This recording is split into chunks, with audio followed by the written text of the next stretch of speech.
Nangyari kay Eman Bacosa, Pacquiao. Ano po ang nangyari?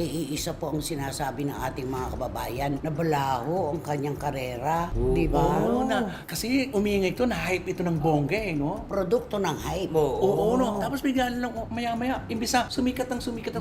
Bumagsak. Ay, wala na. Biglang nawala na Oo, siya. nawala.